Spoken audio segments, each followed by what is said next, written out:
jau pēc spēles Tīnai teicu, bija tāda shaky spēle, jo no sākuma mēs nevarējām saprast, kā mums servēt. Tad mums ir kā spēle aizgāja, tad viņas nevarēja saprast, kā viņiem servēja, un tad es iekrita bišķiņā uzņemšanā. Bet kopumā mēģinājām nofokusēties uz katru bumbu, un mēs to izdarījām, un tāpēc arī tāds rezultāts. Tur vienkārši tāda ir spēle, vienkārši kā taktiku.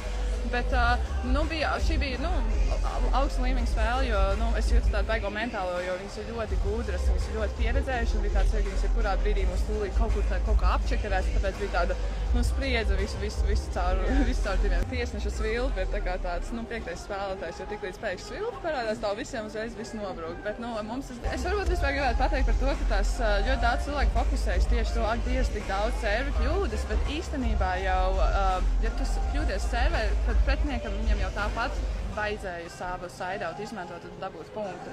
Un dažām komandām ir pat taktika, ka viņi tik ļoti spiež uz servi un vairāk kļūdas, bet līdz ar to viņi nedod komandai iespēlēties, viņi nedod komandai sajust bumbu. Tas tīri tādā taktikas ziņā, un viņas daudz kļūdījās, bet... Protams, tāpat tehniskais bija 12-9, es domāju, mēs mēģinājām dabūt vienkārši to ritmu. Tā kā ātri jau tas neiet.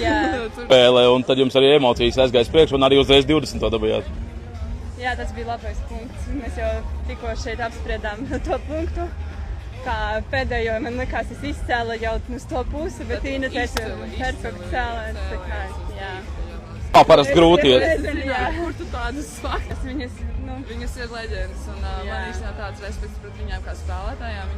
Es spēlētos, kaut es tā varētu spēlēt, kad es būšu viņu vecumā.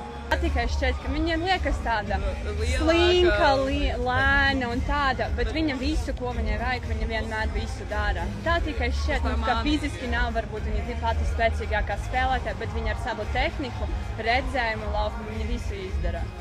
Jo augstāk būs, ja būs lietus. Vienkārši tas viss karāsies mitrums un tā ir labāk. Jā, un īstenībā tīri grādos, 800 grādi ir ideāls priekš sporta, jo mēs jau esam reāli, mēs spēles karstumā, mums ir karsti, tā kā zem 15 grādiem, un tad ir tā, ka ir augsti, bet 18-19 ir ideāli. Kārla ir tāda beigā draudzīga, tāda sirds un vēja savu kompānijā, tā kā, viņas foršas ir. Galvenais, lai mēs paši labi nospēlējam. Protams, katrs pretinieki nedrīkst novērtēt, un viņām pagājušajā bija tiešām izcila sezona, bet... Aizgāja tā, nevarēja stāvēt jau. Finālā, jā? Un arī cīņās par medaļām.